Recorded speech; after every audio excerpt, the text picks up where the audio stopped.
Tere, mina olen endiselt Anto ja mul on 3 kõvad teega disclaimerit, sest ei taha öelda lahtiütlus selle kohta, mida ma ise olen teinud ja mida ma just hakkan teile ette kandma. Kõigepealt, ma ei ole keeleinimene, nagu ühes Eesti filmis öeldakse, ma olen vallast itimees. Teine disclaimer, sellest vallast itimehest järeldub, et ma värelen keeleterminites kohati. Mul võib olla pisemaid vigu, ärge siis koha peal maha lööge. Ja teine mure, materjali on palju, nii et liigume edasi galopis. Siin on 2 teksti teil silma ees. Võtame selle küpsiste reklaami, näiteks siin on selline tore lause. Teie valikud jõustuvad meie veebisait kohaldamisala piires. Või kohe kõige esimene lause. Meie ja meie 258 partnerid salvestavame, läheb samamoodi edasi. Sellel ma rohkem ei peatu. Siin vasakul on ühe Erasmuse projekti materjali väljavõtte, see on siis STEAMist, see oli siis Science ja Technology ja Education ja Art ja Math ja kõik muu. Ja näete, all on see STEAM kenasti auroõppeks ka ära tõlgitud. Nüüd see tabel, mis siin on, ärge üritage lugeda praegu, on ta lihtsalt selleks ees, et te näete, et eksisteerib gradatsioone 1–10, mis hindavad tõlgitud teksti mingeid omadusi. Pärast näitan natukene suuremalt. Ja vaatame siis seda teksti. Tiitelleht, mis on küll taga, kasutab päris koledaid sõnu nagu auruinimesed ja auruväärtused. Aastanumber oli siis 2019, ju keegi katsetas masintõlkega. No jah. Ja auruõppepäev, see meeldib mulle eriti, aga siin on muide teisi vigu ka. Näiteks rollimäng, et luua elav ja tihe seos teaduse ja kunsti rootsi keeles. Mis asi on teaduse ja kunsti rootsi keel, aga no jah. Nüüd me võtame ette selle sama tabeli vahemikus 3–6, sest on selge, et me ikkagi saame enam-vähem aru, mis tekstis juttu on, et päris niru ei ole 1 ja 2 ei ole hindeks, üle 6 ma üldse ei lase teil anda. Ja võtame nüüd ikkagi selle Tere, STEAM on korraldatud kujul, draama, pedagoogika, jutustamine, või rollimäng, ja nii edasi rootsi keeles, eks ole. Mis te nüüd annaksite 3–6? Kas see on, et some parts are not translated või very difficult or unpleasant to read või ta on below basic threshold? Iga ühel on mingi oma valik, kas ta annab 3 või 4 või 5 või 6, aga iva, kuhu ma tahan jõuda, on see, et tõlkevigade tüpoloogiad eksisteerivad. Ja mingitel skaaladel väiksemad kui see, detailsemad kui see, on võimalik anda hinnangut sellele, milline see tekst siis on. Mul on teile 3 aksioomi. Ma ei vaidlusta neid, ma väga palju ei selgita neid, ma lihtsalt räägin, kuidas ma aru saan, sest sellel põhineb kõik järgnev. Inglise-Eesti tõlkesuund kõigepealt, ta ei ole pööratav, selles mõttes, et ühes suunas on ühed vead, teises suunas on teised vead, väga vähesed neist langevad kokku. Ja 3 põhimuret inglise keelest eesti keelde tõlkides on siis sellised. Esiteks, nende keelte syntaksi võimalused on täiesti erinevad. Ma täna ei keskendu morfoloogiale, täna räägin põhiliselt syntaksist ja kasutada olev semantiline rikkus on teine. Kui ikka ei ole neid sõnu, siin oli 2 ettekanne, mis kurtis, et muudkui tehakse toortõlkeid, aga pange alguses paika see postulaat, et keeled ongi erinevad, te ei saa lihtsalt neid sõnu, ei ole, neid ei leidu, te ei saagi neid moodustada, te peate midagi muud välja mõtlema. Aga terminoloogiast, semantikast ma täna ei räägi. Ja 3. punkt on siis erandid ja piirangud. Seda on väga raske illustreerida, aga ma pean seda tegema, eriti siis syntaksi valdkonnas. Otsa sama kass, eks ole, toit söödi ära kassi poolt. Seda poolti me oleme täna kuulnud juba nii, et vähe ei ole. Nüüd ongi see lugu, et inglise keel ütleb buy, eks ole, passive form, ja see tuleb kuidagi eesti keelde ümber panna, ja siis tulevad need kassipooled ja koerapooled ja teate, islamis on meeste ja naiste pool veel majas. Olgu. Häda on nüüd selles, et nende kahe konkreetse keele struktuurid erinevad niivõrd, et vead ei avaldu mitte ainult tõlgetes, vaid vead avalduvad juba ka omakeelsetes originaaltekstides. Ehk siis võõra keele mõttemall on meile pähe vajutatud sellise toreda pressinguga, et me ise genereerime ka lollust. Ja unustasin veel ütlemata, see on peaaegu viimane pilt, millel on link juures. Mul lihtsalt muidu linke tuleks rohkem kui teksti ekraani peal. Ehk siis veel üks kõva teega disclaimer oli see, et pildid on kindlasti kellegi omad. Panete Google'isse, kohe näitab, kust ma selle sain. Ja kui ei näita, ju oli minu oma. Eranditest, kes on keelt õppinud, sellele on kindlasti räägitud, aga siuke tore Koidula luuletus, kõik teavad, ei hakka ette lugema. Vahetame konteksti ära. Plõks. Ja nüüd järsku osutub, et koht, kus ei tekkinud vähimaidki kohtlusi. See on järsku problemaatiline. Ja saate nüüd aru, mida ma erandi all mõtlesin. Süsteemis on augud. Jälle, ma ei näe vaeva sellega, kuidas need auke nimetada, erandid, augud, iseärasused, sihtkeele, mida iganes. Sellega kõik selge. Me jooksime. Nüüd Juliana on täielikult eestikeelsele haridusele ülemineku poolt. Nüüd ühe selle pooltiga, aga tegelikult see lausel on 2 tõlgendust. Esimene on see, et Juliana on täielikult poolt. Ja teine tõlgendus on täielikult eestikeelne haridus. Kas tajusite? Kumba mõeldi? Ei tea. Lähme edasi. Sellele konverentsile kutsuv kiri sisaldas sellist lõiku. Kuidas luua ladusat ja täpset eestikeelset teadus- ja õppeteksti ja kuidas seda looma õpetada?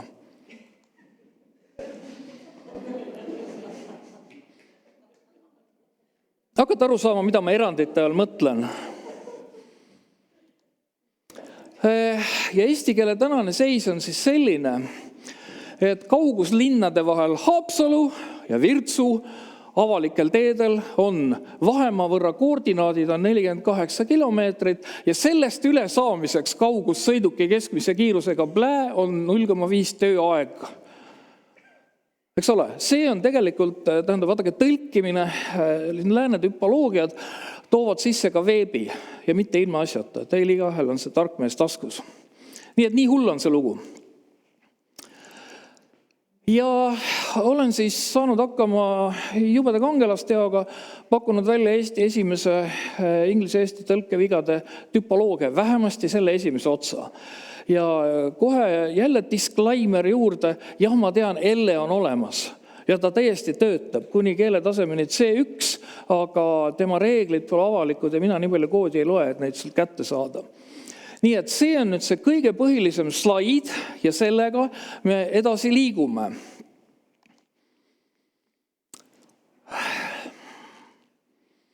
Kunagi oli mul ehmatus suur, kui üks tütarlaps, kes Londonis doktort tegemas, tegi tema ära, tuli Eesti raadiosse ja tema tegevusnimi hakkas kõikuma. Ka täna üks inimene vääratas siin tegevusnimega, panite tähele, ei pannud tähele. Et oled inglise keele mõju väljas ja sa enam ei erista neid 2. Üritasin aru saada, millised vormid üldse millisteks tõlkuvad.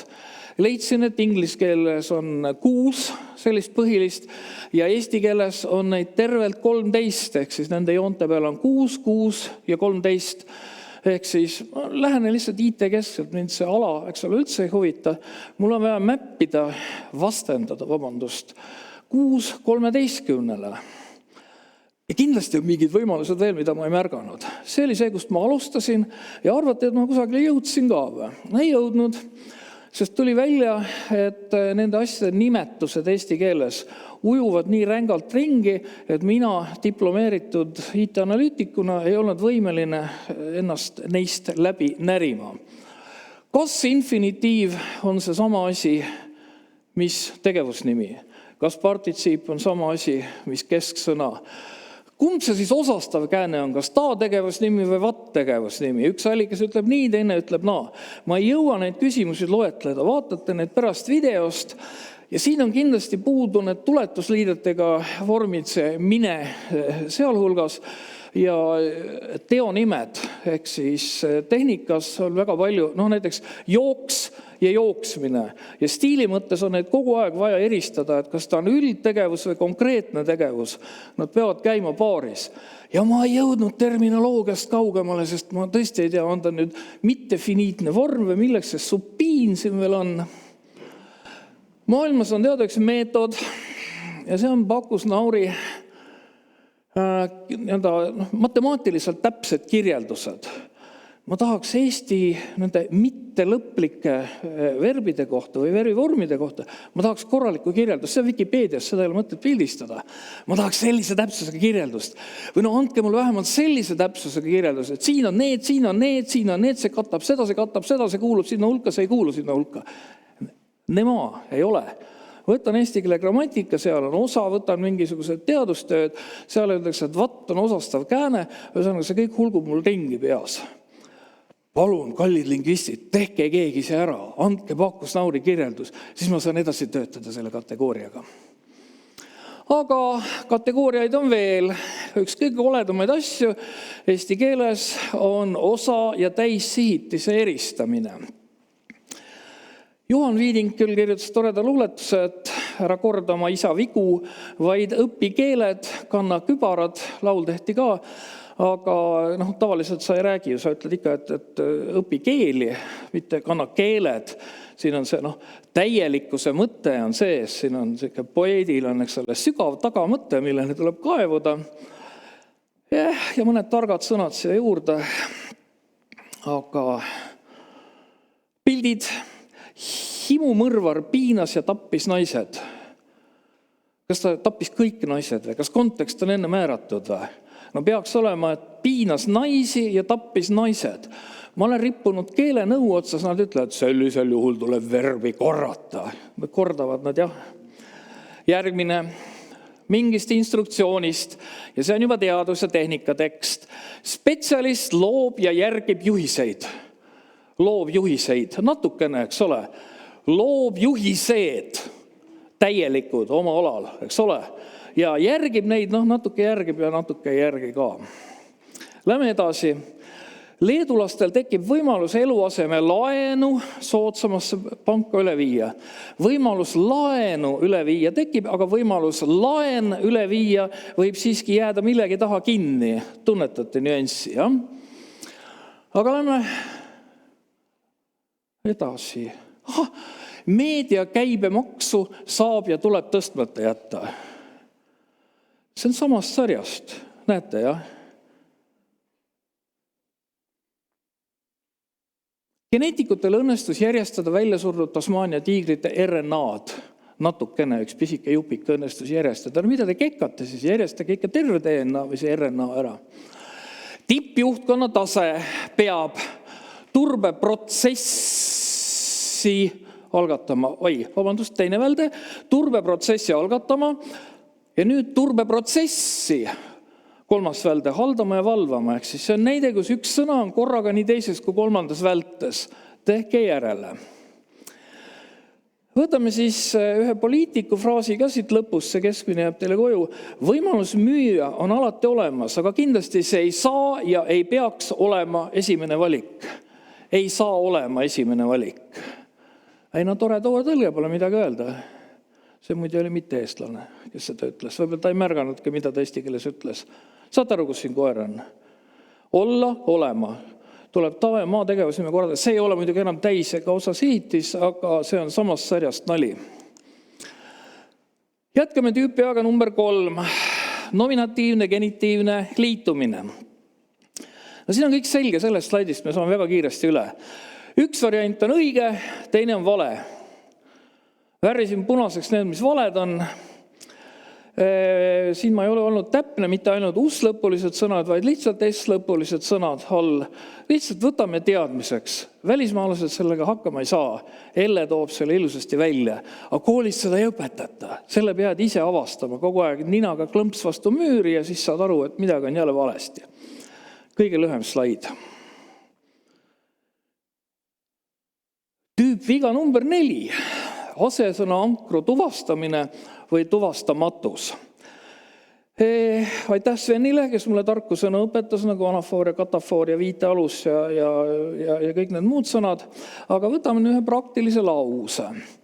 Ja nimelt 2019. aastal tehtud katse doktor Kalaga näitas, et nad üritasid eemaldada värvijälge oma kõhult pärast seda, kui olid seda näinud peeglist. Ja nüüd ma küsin, mis see siin oli? Kas see oli doktor Kala ise või oli see tema kõht või olid need jäljed või oli see terve värv või midagi veel? Ja vastus on, ei tea. Võtame järgmise lause. Audiitor saab infot selle kohta, kuidas auditit kavandada ja läbi viia ning mis on tema võimalused ja õigused selle käigus. Kõigepealt on see muidugi tore lause selles mõttes, anafoor ja katafoor on siin risti, eks ole, lõikuvad omavahel, aga mida see teine see siin nüüd tähistab? Kas tähistab siis kavandamist või läbiviimist või võimalusi või mis asi see on? Kontekst muidugi natuke juhendab, aga mitte väga palju. Interneti valimiste uuendused on julged, usaldus nende vastu teadmata. Aga kummade vastu nüüd, kas uuenduste vastu või valimiste vastu? Võimatu määrata. Toome välja reegli.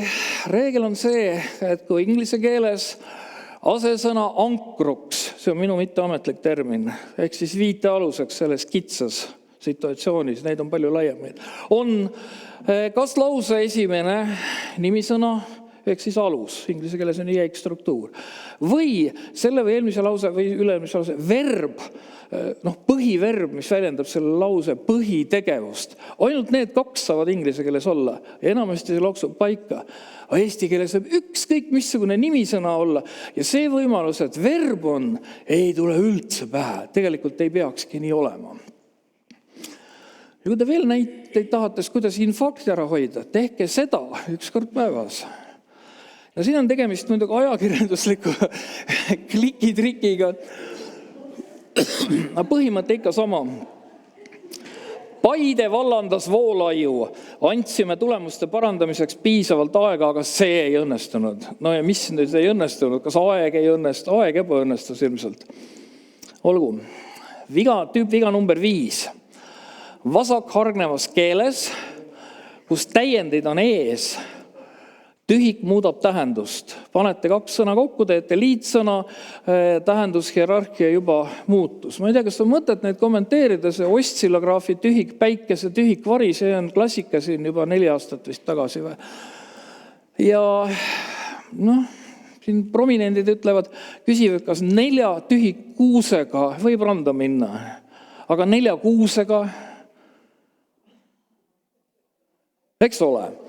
Et siin tuleb aru saada sellest, et eesti keeles tühik ei ole morfoloogiline nähtus. Tühik on syntaktiline nähtus. Natuke oleneb kontekstist ka. Selle tagajärjel rahvusvaheline nõue, et termin peab olema stabiilne kogu dokumendi vältel, on üks õnnetu jama. Seda nõuet ei ole võimalik täita. Jätke see hästi meelde.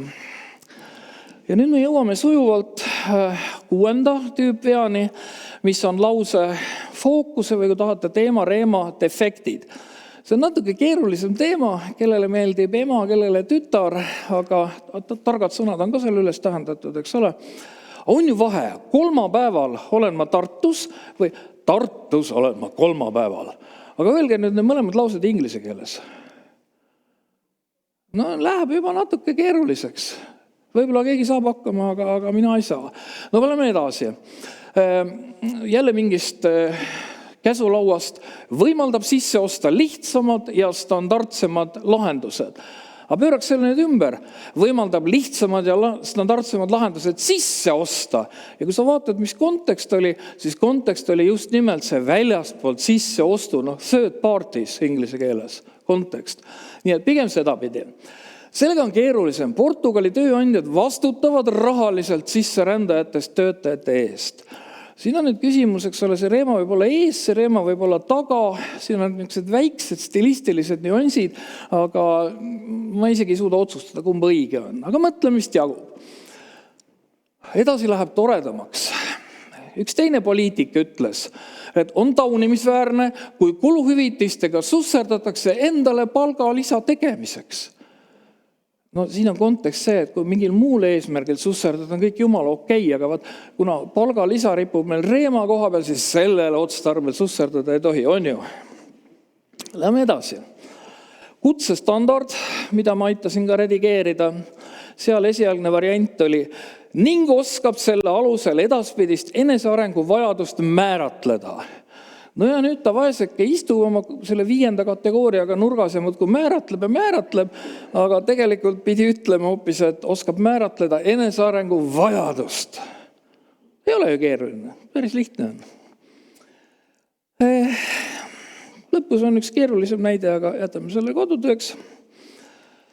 Jõuame tüüpveani number 7.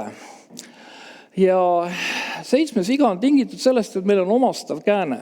Tegelikult 3 viga 10 on seotud ühel või teisel moel omastava käändega. Ja omastaval käändel on vähemalt 4 tarvitusviisi. Ma olen palju raamatuid lugenud, võib-olla ma olen mõned maha maganud, aga 4 on siin. Esimene, läbiv omastav. Suurte siniste õhupallide müügi edendamise projekti edasiarenduse 2. järgu 3. etapi 4. tarne. Grammatiliselt jumala õige, kõik arusaadav. Ärge nii tehke.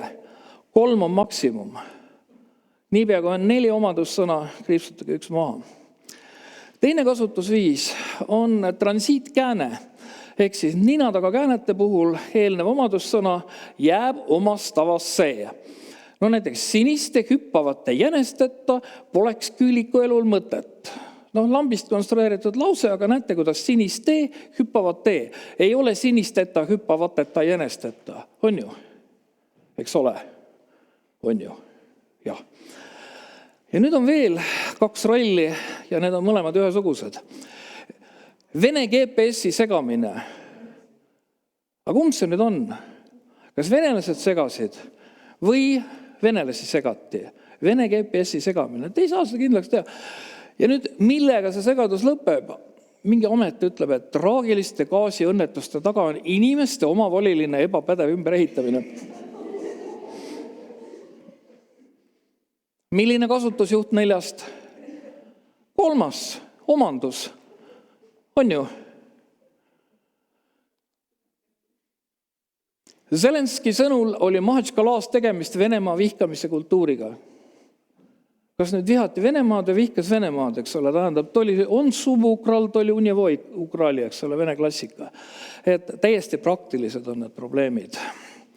YouTube ütleb mulle, et teie vaatamiste ajalugu on välja lülitatud. Kas mina vaatasin või mind vaadati? Aga te ei saa seda, kui tegemist on infoturbe manuaaliga, siis ei saa seda segadust lubada. Te peate ümber konstrueerima selle lause nii, et oleks selge, kumba pidi see omandussuhe seal toimib. Kohus ei lubanud välja saadetu suremata polguaktivisti Eestisse tagasi. Aga kumb see nüüd välja saadeti? Kas terve polk korraga või üks ainuke aktivist? Aga siit lausest ei selgu, sellepärast, et läbiva omastava pruukimisel on tehtud viga, mida on kerge teha. Jah, Elon Muski narkootikumide tarvitamine. Kas need on nüüd mingid spetsiaalsed muskikootikumid? Või tema ise tarvitas neid? Kas varastati kasukas ära või tema varastas kasuka? Ei tea. Laste vargused on 2-kordistunud. Olgu. Jõuame pisitasa inglise omadussõnade järjekorra spetsiifilisuseni. Sõidan mina eile siis trammiga, eks ole, mööda Narva maanteed ja seal on tulikirjas silt Nordic Hotel Forum. Üritan siis naiiv tõlkida, saan Põhjamaiste hotellide foorum, eks ole. Aga tegelikult on nüüd niimoodi, et kuna neil jutumärke foorumi ümber ei ole, mis on päris nimi, teised on siis, ja see grupp on Nordic, no ei tule selle peale, seda pead teadma. Ja inglise keeles tegelikult on säärane reegel, et omadussõnad käivad kindlas järjekorras, ehk siis mõõt käib alati enne kui materjal. Ja nüüd tõlime meie standardid ja meil on ees selline koht. Information and other associated assets. No väga tore, teave ja muud kaasnevad varad. No mis varad need teabega kaasnevad? Saite kusagilt teada ja mis sellega kaasnes siis? Ja tuleb välja, et omadussõnad on vastupidis järjekorras, peab olema teave ja kaasnevad muud varad. Ehk siis vara ise on ka teave. Selle peale ei tule, kui seda reeglit ei tea. No ja mõnikord läheb eurotõlkidel hästi.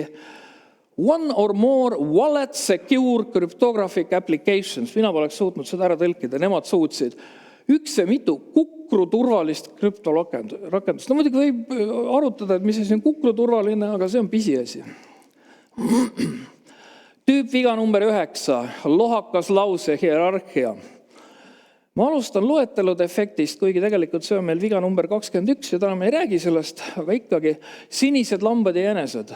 Mis värvi on jänesed? Ei tea, sest see, mis on üksik, tuleb panna ette. Jänesed ja sinised lambad. Kas nüüd on selge? YouTube ütleb, puudutage või pühkige üles, et näha kõiki videosid. Kas teie juba oskate üles pühkida? Aga üles puudutada oskate? Iisraeli ja Baltimaade väliskomisjonide juhid mõistsid hukka Hamasi ning Iisraeli vastu toime pandud terroriaktid. No kes see siis Hamasi vastu terroriakti toime pani? No ei ole võimalik. Ja nüüd me jõuame tõsiste näideteni. Oleme leidnud inimeste surnukehi, keda on tapetud nagu loomi. Aga kuidas see juhtub? Võtame Boeingi näite, siis ei ole nii korm teema. Jõudsid kokkuleppele 2 lennuõnnetuse kriminaalasjas, milles hukkus. Saad aru, kriminaalasjas hukkus 346 inimest. Aga vaadake, kuidas see toimub. Reegel on teile siin. Algkeeles on see niimoodi, et hukkumine toimus kriminaalasjades of lennuõnnetus, eks ole? Ja nüüd unustatakse see eesti keelde pööramata. Seal on paremhargnev, siin on eesti vasakhargnev. Tada! Neid näiteid. Politsei tabas relvalaadse esemega liikluskorraldaja. Ähvardanud mehe. Tammelinnas välja mõeldud korrana. Ühesõnaga, pärast videost vaatate neid. Jõuame tüüpveani number 10 ja see on üks kõige kohutavamaid. See on seotud eitusega. Valuskaala. Seier ütleb, mul oli väga valus. No järgi kusagil 90 ja 100 prossa vahepeal. Ei olnud väga valus. Tähendab, et väga valus ei olnud, aga oli kas keskmiselt valus või vähe valus, eks ole. Ja viimane variant ei olnud kuigi valus. On loogiline. Näitab Seier õiged asju. Vaadake nüüd, kuidas käib inglise keeles tõlkimine. An object was very large. Oli väga suur. Ja see eitus wasn't very large. Aga kui sa ütled, et miski asi oli väga suur, siis eesti keeles tõlgitakse seda ei olnud kuigi suur. Eks ole? Mitte ei tõlgita, et ei olnud väga suur. Ja emeriitus Uno Liivik on selle peale ka osutanud, siin all on see näide. Liivaku, vabandust, loomulikult. Ja mul on nüüd küsimus, retooriline. Kas ongi nii, et inglise keeles eitatakse põhisõna, kuid eesti keeles hoopis selle kvantorit? Ma olen tunde kulutanud Joel Sanga eituse raamatus sorimisele ja osasid Rajandi teoseid ma pole veel kätte saanud, aga mul ei ole seni vastust. Keegi oskab, aidake mind. Kõige hullem on modaalverbide eitamine, sellepärast, et kui mingi asi ütleb, et you must do, siis sa tead, et sa pead. Aga kui sa ütled you must not, aga eestikeelne nuri või toortõlge on, siis sa ei pea seda asja tegema. Aga kui sa väga soovid, siis võid ju. Aga mis saab niimoodi standarditest ja instruktsioonidest ja käsulaudadest?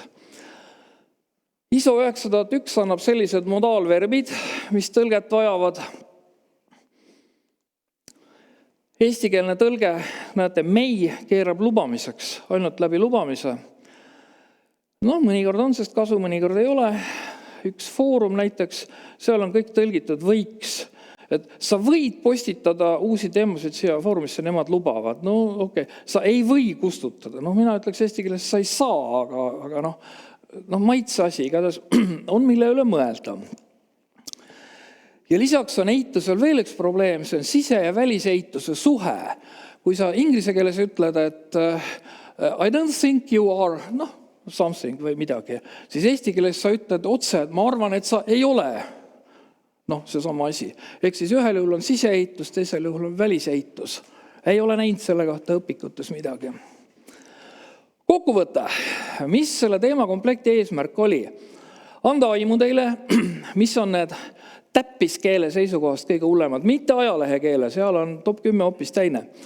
Mul on veel 80 tüüpi iga praegu Virnas ootamas, aega vaja. Nüüd ma tahan, et nende konkreetsete vigade see lubatuse latt lastaks alla gümnaasiumi tasemele.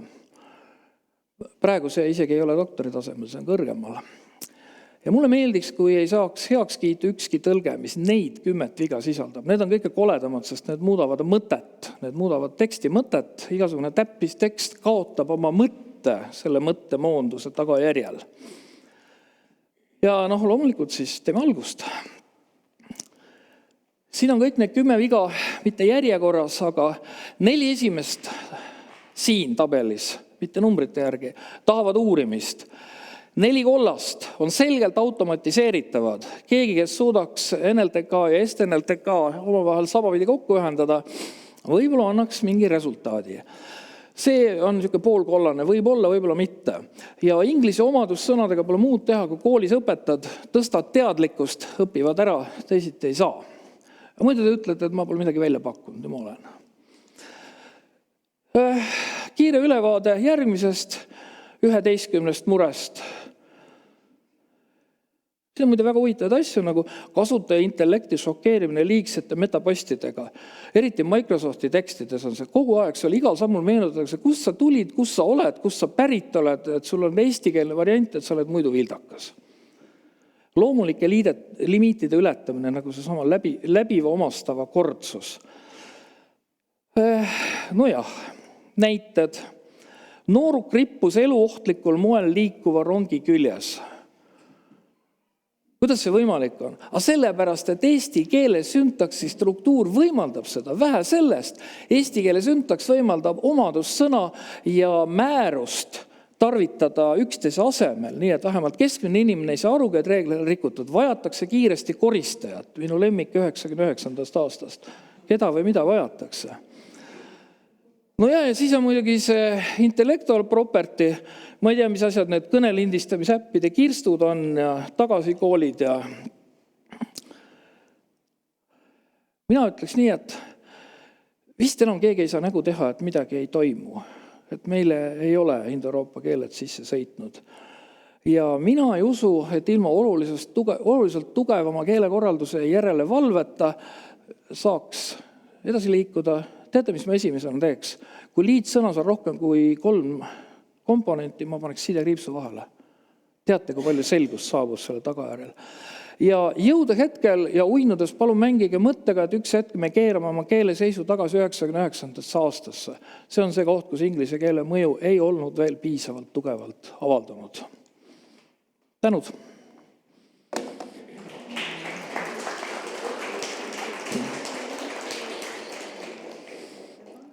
Ja palun saalist küsimusi, kommentaare. Aitäh, väga huvitav. Kui sa oled näiteks lapsevanem, kuidas see siis toimiks, et sinu laps kasvaks targaks? Tead sa, vanema lapsega oli lihtsam, tema 95. sündinud, temaga sai rääkida ja see oli enne selle Zoomingu ja Zoomeri perioodi algust, eks ole.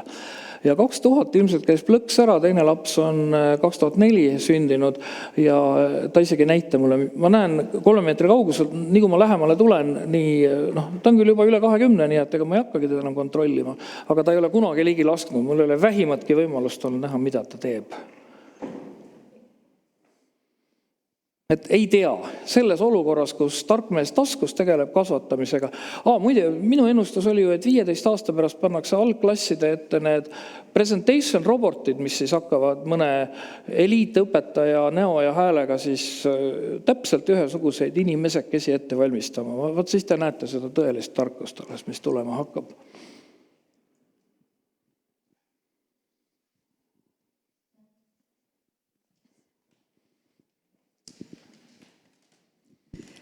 Anto, ma ütlen sulle, kes arvavad, et inglise keel ei tee meile mitte midagi. See on Eesti Keele Instituut ja see on Emakeele Seltsi keeletoimkonna vanem Külli Habiht, kellega ma tegin eelmisel nädalal intervjuu Sirbis. Ja sealt võid sa seda lugeda. Kas sa mulle soovituse kirjutad, kui ma hakkan Emakeele Seltsi astuma? Mina sind kindlasti soovitaks. Selge, et siis üritaks nagu seestpoolt urgitseda. Aga see on kohe päris kindel ja täiesti kirjapildis loetav. Võib-olla ongi vaja olla natukene väljaspool, et seda näha, sest rõhutan veel kord, ma olen vallast itimees, ma ei ole keeleinimene ja need on täiesti praktilised vajadused, mis on mind kogu selle teema juurde toonud. Mitte mingisugune ülevoolav armastus lingvistika vastu, siis ma oleks juba ammu astunud, eks ole, ja õppinud. Et nüüd armastan nii, et mine tea, äkki veel jõuan enne pensionile minekut astuda, aga millegi sisse paistab.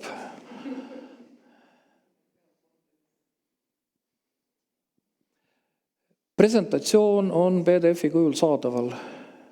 Et selles mõttes küsige, mul ei ole seda illusiooni, et te suutsite kõik maha pildistada, aga ma usun, et materjaliga on vaeva nähtud, ta on süstematiseeritud ja need on täppiskeele seisukohalt tõesti 10 kõige olulisemat. Pisiasjadest nagu mingid tähevead ma üldse ei räägi.